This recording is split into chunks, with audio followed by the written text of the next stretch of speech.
नमस्ते दोस्तों, स्वागत है आपका लाइफ सिंप्लीफाइड हिंदी में आज एक बार फिर से।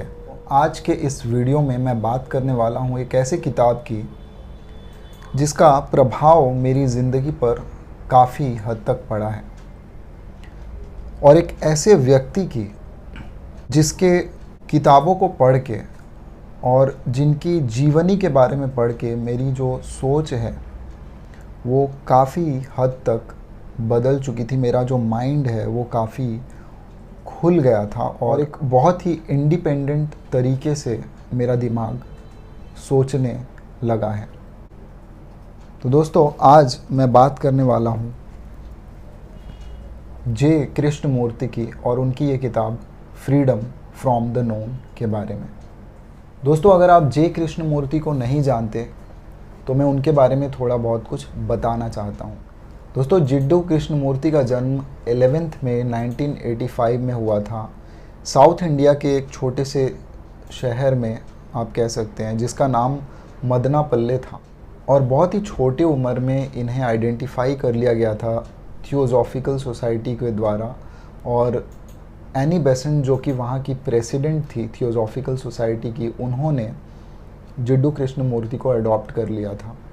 और उन्हें कहीं ना कहीं ये समझ में आ गया था इनके बचपन में ही, इनके ऑरा को देख के, कि ये जो बच्चा है ये बड़ा होके वर्ल्ड टीचर बनेगा। और बहुत सारे लोगों का ये भी मानना था कि जिड्डू कृष्णमूर्ति कहीं ना कहीं गौतम बुद्ध के भी एक अवतार हैं।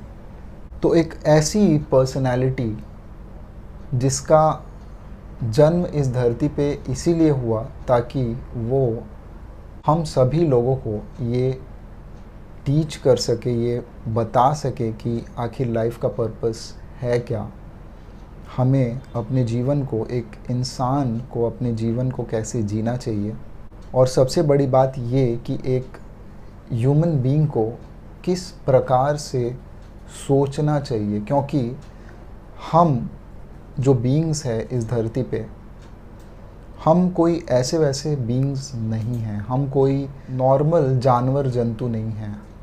हम इस प्लैनेट पे सबसे इवॉल्व बीइंग्स हैं जिनके पास अपने डेस्टिनी को क्रिएट करने की क्षमता है,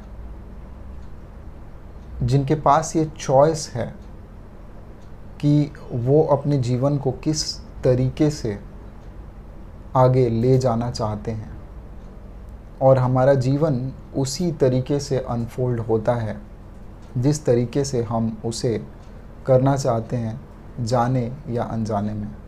तो जब मैंने जिड्डू कृष्णमूर्ति की जीवनी पढ़ी थी तो मुझे ये समझ में आया था कि हम बस ऐसे ही यहाँ पे नहीं हैं, हमारे लाइफ का एक पर्पस है, और हम सभी को ये पर्पस जानना बहुत ही ज़रूरी है। कृष्णमूर्ति कहते हैं कि truth is a pathless land, यानी कि सच तक पहुंचना तो सबको है, लेकिन इसका कोई रास्ता नहीं है, इसका कोई डिफाइंड एक टेम्पलेट नहीं है। हर इंसान के लिए वो रास्ता अलग होगा, क्योंकि हर इंसान अपने एक अलग जर्नी में है। किसी की लाइफ एक जैसी नहीं है, सिमिलर नहीं है।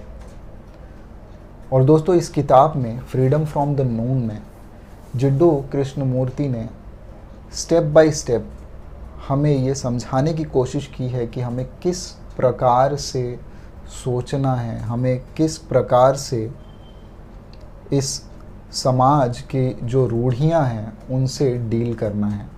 तो आइए शुरू करते हैं। दोस्तों, इस किताब में जो पहला चैप्टर है वो है हमारे माइंड के बारे में, वो है हमारे कंडीशनिंग के बारे में और अथॉरिटी के बारे में। कृष्णमूर्ति कहते हैं फ्रीडम या इंडिपेंडेंस तब नहीं होती जब आपका कंट्री इंडिपेंडेंट होता है, जब आप एक फ्री कंट्री में जी रहे हैं। फ्रीडम हमें तब मिलती है जब हम अपने माइंड से फ्री होते हैं। और माइंड से फ्री होने का मतलब ये है कि हम जब चीज़ों को सीखना शुरू करते हैं तो वो हम किस प्रकार से सीख रहे हैं। हमें बचपन से ही हर चीज़ बता दी जाती है। हमें बचपन से ही पता है कि किस चीज़ का क्या नाम है, लेकिन हमें उस चीज़ के बारे में कुछ भी नहीं पता। हमें उस पेड़ के बारे में, उस पौधे के बारे में, उस जीवन के बारे में जो हम अपने चारों तरफ देखते हैं, उन जानवरों के बारे में जो हमें चारों तरफ दिखते हैं, हमें उन सभी का नाम पता है। हमें पता है कि उनकी जो प्रवृत्ति है वो किस प्रकार की है, लेकिन हमें वास्तव में ये नहीं पता कि वह है क्या, क्योंकि हमें ये बता दिया गया है कि वो क्या है, हम ये जानते हैं।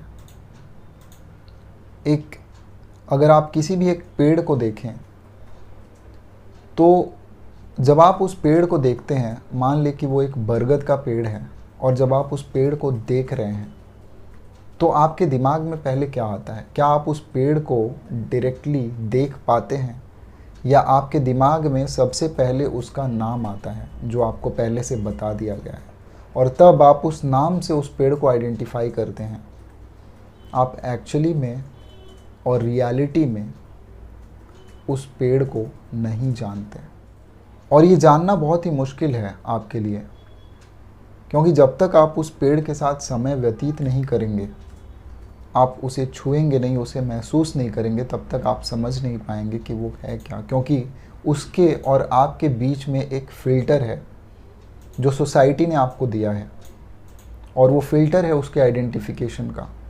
और कृष्णमूर्ति बात करते हैं उसी आइडेंटिफिकेशन के फ़िल्टर को हटाने की, जो हमारे और एक दूसरे एंटिटी के बीच में है।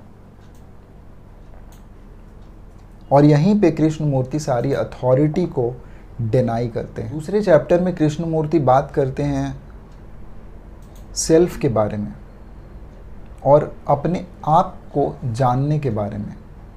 क्या हम खुद को जानते हैं, अपने माइंड को जानते हैं? क्या हम खुद को समझते हैं? कृष्णमूर्ति कहते हैं कि अगर हम खुद को समझते होते हैं, अगर थोड़ा भी हमें ये अंडरस्टैंडिंग होती कि हमारा माइंड क्या है, हम क्या हैं,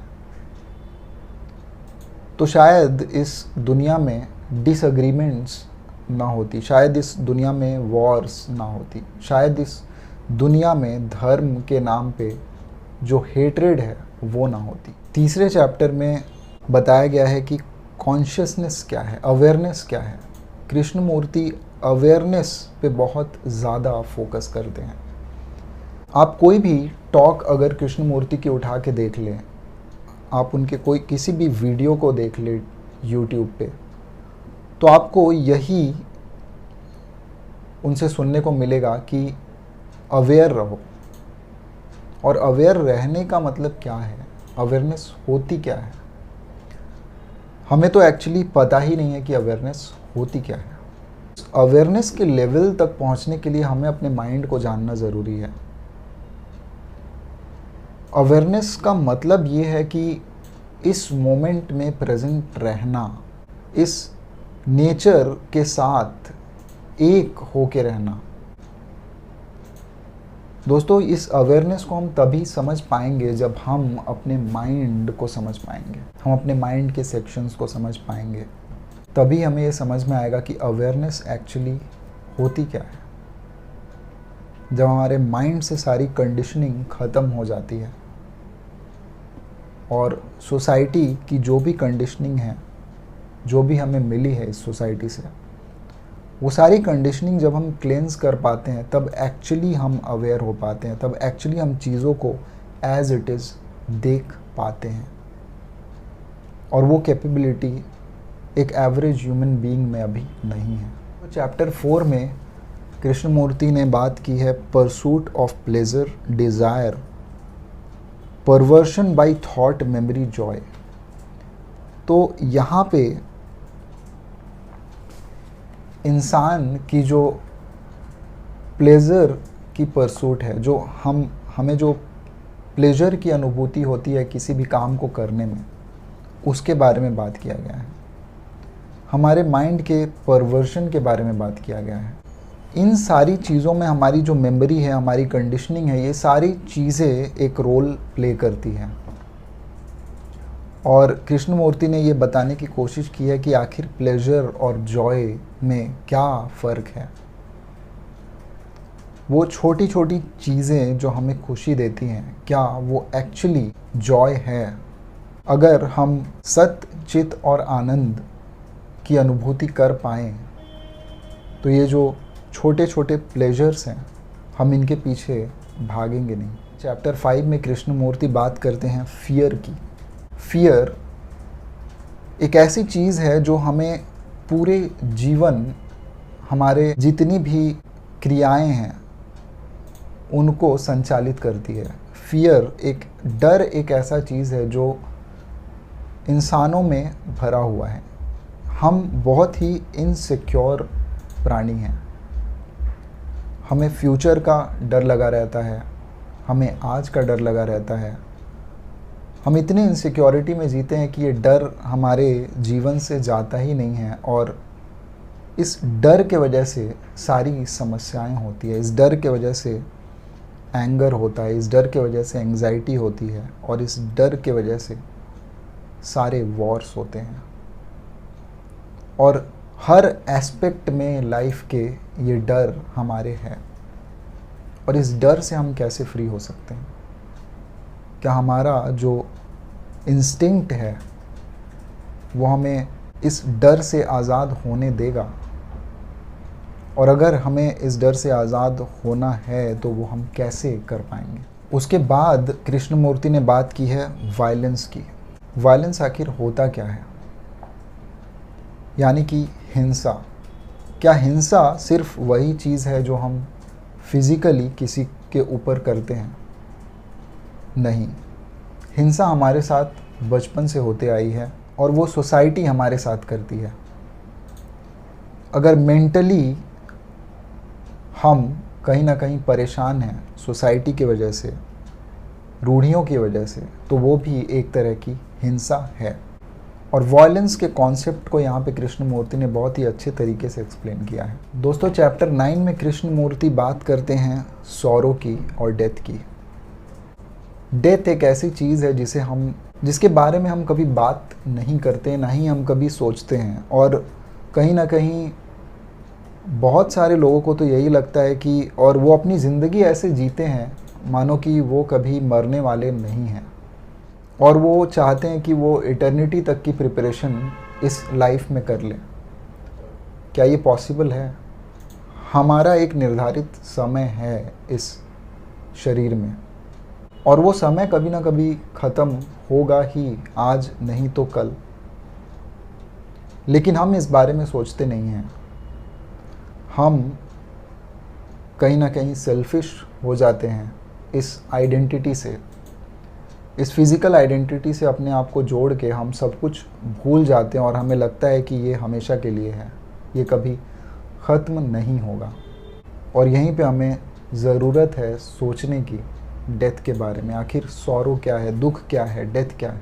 और इसके बाद जो सबसे अहम चैप्टर है वो है लव। कृष्णमूर्ति जब लव के बारे में बात करते हैं, यानी कि प्यार, लव वो नहीं होता जो एक लड़का लड़की एक दूसरे से करते हैं। जो एडोलेसेंस में हमें जो फीलिंग होती है लव की, वो लव नहीं है। वो तो बस हॉर्मोन्स का एक उफान है जो हमारे फिज़िकल बॉडी में होता है। लेकिन लव कहीं ना कहीं इन सारी फीलिंग्स के बियॉन्ड है।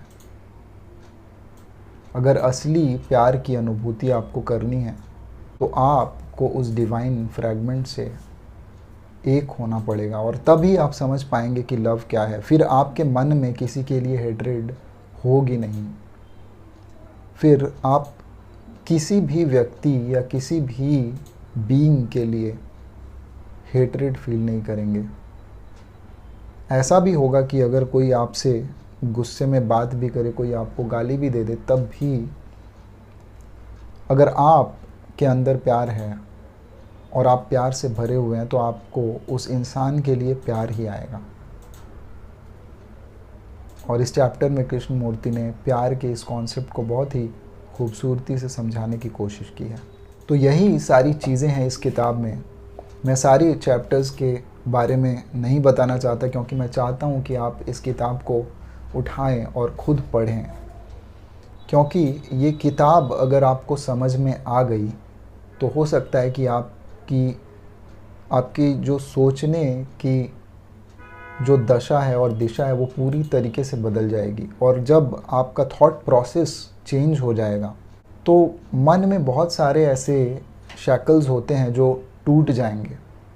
आप कहीं ना कहीं अपने आप को फ्री महसूस करेंगे, बहुत ही हल्का महसूस करेंगे। तो मैं ज़रूर रेकमेंड करूँगा कि आप ये किताब लें और पढ़ें। आज के लिए इतना ही, मिलते हैं अगले वीडियो में। नमस्ते।